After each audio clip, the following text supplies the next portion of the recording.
O Espírito Santo, ele gera, para que a igreja permaneça sendo o corpo de Cristo no mundo, ele gera na igreja aquelas que são exatamente as duas naturezas de Cristo. Cristo é uma pessoa que tem natureza humana e natureza divina. Natureza humana.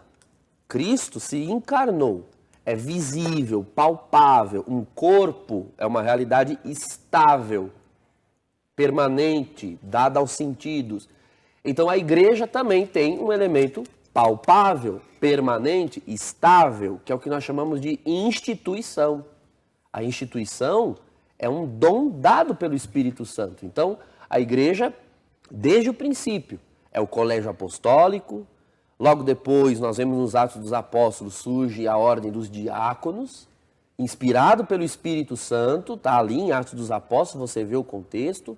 Mais adiante, nas cartas de Paulo, em outros textos, são mencionados os presbíteros. Então, é aquilo que na igreja é estável, permanece. E do modo como era na era apostólica, permanece sendo hoje. Ainda hoje temos os bispos, que são sucessores dos apóstolos, os seus presbíteros e os seus diáconos. E por que não mudou ou mudou muito pouco ao longo da história essa dimensão institucional? Porque é a natureza permanente da igreja, vamos assim dizer, o eixo, aquilo que de firme há na igreja. Mas a igreja tem a natureza divina, ou seja, aquilo que de espiritual, né? Nutre, circula, gira, dinamiza essa realidade fixa, que é a instituição. Isso aqui é a dinâmica carismática.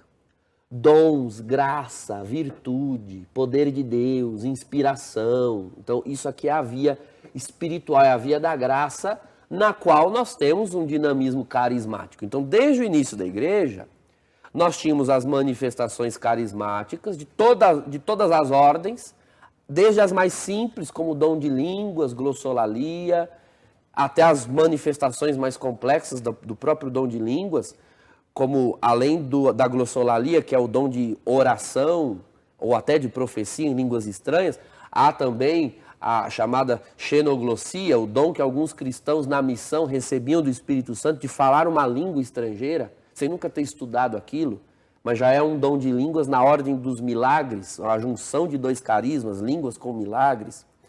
Nós temos os apóstolos já, nos Atos dos Apóstolos, ministrando curas com imposição de mãos. Pedro curava com a sombra. Paulo possuía tamanha unção de cura nele, que diz lá os Atos dos Apóstolos, que levavam lenços ou peças de roupa de Paulo aos enfermos e eles eram curados. Aqui é um fundamento para as relíquias que nós temos ainda hoje na igreja. E mesmo depois da morte dos apóstolos, nós encontramos, você pega lá Eusébio de Cesareia, na a história eclesiástica, na história da igreja, nós encontramos nas comunidades século II, século III, ainda os dons carismáticos em ebulição, principalmente línguas e profecias. Ô, padre, os ministérios carismáticos.